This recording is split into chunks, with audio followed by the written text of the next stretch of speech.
Hi guys, it's Avi's mommy, and I felt we were overdue for an update. I didn't post anything last week because we had a lot going on. We actually ended up going to Disney World. We only spent one day there, but I feel like it was a really good, get your feel for it experience for Avi. There were times when he was kind of like over it, overstimulated. Sometimes he just needed a little break. It's really cool because he's really interested in water, and they have like a little splash pad there. So halfway through that day, he kind of started getting irritated. He saw like rides that had water in it, but he couldn't interact with the water. So he was just kind of fed up and over it. So we took him over to the splash pad, let him have his moment, and then got back to it. He ate, and then back to the rides and such. It was a really interesting first time for him. It's something that we definitely want to go back to and do an extended period for. Um, and unfortunately, we got the wrong park. I didn't know the difference of Disney World, Magic Kingdom, and Epcot, and all these different places. As you know, Tommy has a love for Frozen 2, Frozen 1, Elsa, Anna, the whole gang. And Disney World doesn't really cater to those princesses. That's more at Epcot. At Epcot, they have a whole Frozen experience with the performance. So we only got to see Elsa and Anna during one of the parades during the day, and that was kind of like an moment. We really wanted Tommy to have the moment to interact with the characters, and unfortunately, we didn't have that. So when we do decide to go back, we're gonna do an extended trip and um, have something more memorable for him, especially with things that he's actually interested in. So yeah, that was that. It was a good time though. We spent some time in Florida with my family, and we had a good time. Now, I wanted to talk to you guys about something that I don't think a lot of people understand, especially like people or parents who don't have family or children on the spectrum. This isn't something that's curable. And I don't think a lot of people get that because they think like, oh, I know people who were autistic and they grew out of it, or they did this and this XYZ, and now they're just normal. A, nobody's just normal. And B, there it's not something that's curable. Autism is what they refer to as a spectrum, and it's not like are you a 1 or a 12. It's like what characteristics of sensory or verbal abilities do you have. Tommy ranges on the moderate to severe end of autism because of his language and sensory issues. Now, with therapy, I mentioned in my videos that he's mastering things, which is incredible because, you know, he's learning ways to communicate that aren't essentially talking. Like he's not saying, "Oh, mama, I want water." No, he's learning how to point to things and say, "Agua." He knows what agua is. It's Spanish for water, but he's using his finger and point to things. He's learning to take an option and point and pick something. You know, make eye contact if he wants something.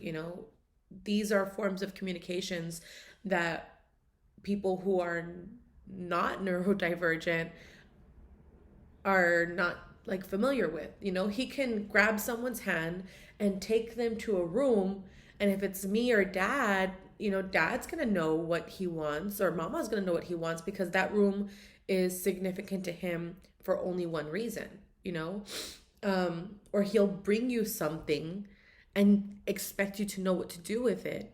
And if you're not someone who spends 24/7 with him, you're not going to know what that is. You're just going to assume like, okay, thank you, and put it down. Where in reality, he wants you to, pet it, or pretend that you're eating it. He has ways of interacting that are special to him, but nobody else, or not a lot of people, are familiar with. And it takes time to learn and understand that.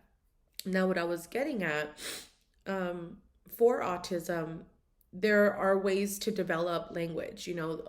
We see a lot of people who start out limited language or nonverbal and work their way up to developing language. My nephew, for example, he started out with limited language and now he has a pretty significant vocabulary. Um, there are speech therapists that your children or children can be placed in earlier on, and they work with language development. We haven't put Tommy with a speech therapist full time. Most of that's because of the insurance issues and trying to find coverage for a full time speech therapist or even a part time one. Excuse me. Um, but it's not a cure. It's training their mind to learn to communicate. It's making eye contact is not something that I'm even comfortable with 40% of the time. Like, not even 50% of the time. 40% of the time, I'm going to have a conversation with you and I'm going to glance up and that's it. Like, you're going to get like little glances from me. I don't like eye contact. I'm uncomfortable with it. And people with sensory issues or autism, they find eye contact to be like out of their realm unless they have to. Which is why, like, do you want this car? You'll bring it up to your eye, make eye contact with me, and I'll give it to you. But it's not a cure. It's not them automatically knowing that social cues involve eye contact, social interactions involve eye contact. It's a matter of knowing, like, okay, I need to engage. And we see this on TikTok. If you follow like autism talk or people with autism or on the spectrum on TikTok, they talk about eye contact. And some of them often say, like, I'll be in a conversation and I'll be counting in my head 1, 2, 3, eye contact, 1, 2, 3, eye contact, because they're trained to understand, like, okay, when you're having a conversation with someone, you have to look at them in the eye. So it's not that they're cured, it's that they're learning or forcing themselves to become more socially adaptable. Uh, but language and autism and the different sensory issues that come with autism, it's a matter of getting over it and it's a matter of finding a happy medium. I can be a person with an auditory sensory issue, and I can be afraid of like bells and whistles and alarms. But if I find myself going to like a rock show or Monster Jam or whatever have you, I can enjoy the experience but still be bothered by the sound. So that's why you see us oftentimes children with sensory issues with earphones. Tommy doesn't have that. Tommy doesn't get overwhelmed by sounds and bells and whistles. Actually, he enjoys them. He thinks they're hilarious. So for him, he wouldn't really need headphones. He gets a little bit panicky when there's too much going on. So for that, like, there's a way to deal with that on the side that we've learned to like just give him pressure massages or whatever. But as he gets older, we don't know whether or not he's going to get over social anxiety or becoming overwhelmed in large crowds. So we hope that we can keep him involved in social circles and like gradually introduce him to school and bigger classes and more people gatherings so that he can have that experience. Socializing with children is another one. Tommy or Avi doesn't know how to play with other kids. Partially is because he's a COVID baby and he didn't have any social interaction with any other children until we came back to Texas from Africa. And even then, he was just like, I don't acknowledge them. If he's around adults, he acknowledges the adults, but I feel like that's because he knows that he can get something from them, whether it be like an emotional sense or like give me something and, a tit for tat, if you will. But with kids, I don't think he has that sense of like, hey, like, if I give you this, are you going to know what I want from it? It's not like, hey, let's play together with cars. It's more of a, I'm playing with this and I'm playing here. You don't serve a purpose to me, so I'm just going to play by myself. Um, But again, we don't know where he's gonna go with his social skills. It's not a cure, it's managing your socialness. So I don't like to hear when people say, oh, I know someone who had an autistic child and they're cured or they're better now or they outgrew it. It's not about outgrowing it, it's not about curing it. It's about understanding and coping and finding a happy medium. Um, do we hope that Tommy's going to learn how to talk and become a fully social person? Yes. If he doesn't, are we going to love him less? Absolutely not. We are going to continue raising him the way we are. We get a lot of flack for keeping his hair long and allowing him to play or enjoy like Frozen. We were at Disney and my husband was like, they have Frozen dolls. Let's get him Frozen dolls, and I'm sure if we were to tell people that he got Frozen Barbies, they would have an issue with it because he's a boy. He should be playing with trucks.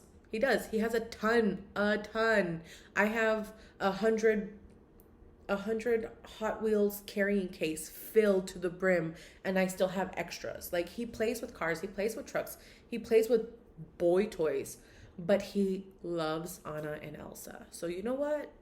We are gonna allow him to play with it because that's the way that he likes to play. So for autism and just children in general, like allowing them to just be kids, allowing them to learn how to socialize, to learn how to communicate. It's not something that should be forced. It's something that you should teach and then adapt your teaching to each child. And that goes for anybody on the spectrum. There are people who are just now, as adults, getting diagnosed with autism, and they're being considered high functioning or high learning because they were forced to adapt at a very young age. But as an adult, they're still extremely uncomfortable with doing social things. So if you're not neurodivergent or don't have a child on the spectrum, you have to be conscious of things like that. I've mentioned it in videos before, where they're not bad kids. It's not that they don't want to listen. It's not that they don't want to socialize. It's that they don't know how to play. It's that they don't know how to express themselves. And their form of expressing themselves is in a certain way. And they're trying to learn, but it's the skills just aren't there yet, or they're in development, or maybe they're never gonna come. But be kind, because you never know when you could be interacting, or your child can be interacting with another child on the spectrum, and what they're going through or what you're forcing them to do. So just keep that in mind. There is no cure.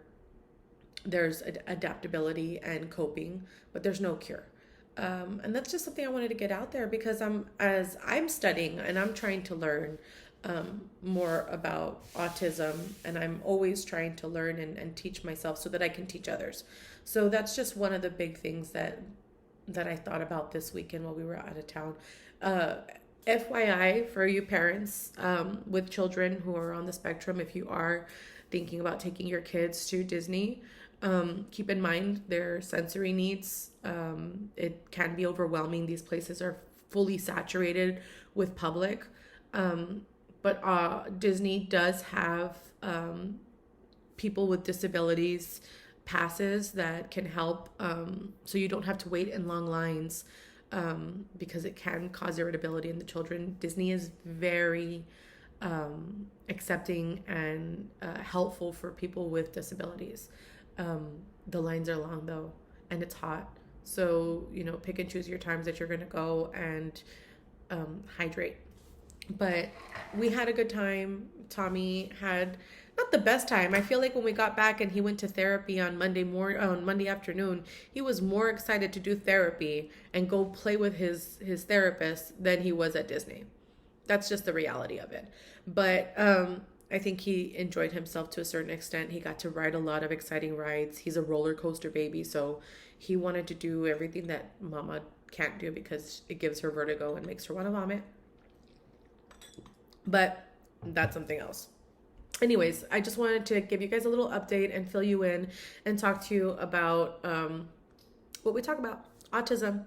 Anyways, I will hopefully have another update for you guys on Friday. I'll see what I can come up with. Like I said, I'm studying so that I can share the same knowledge with you guys. Okay. Talk to you soon.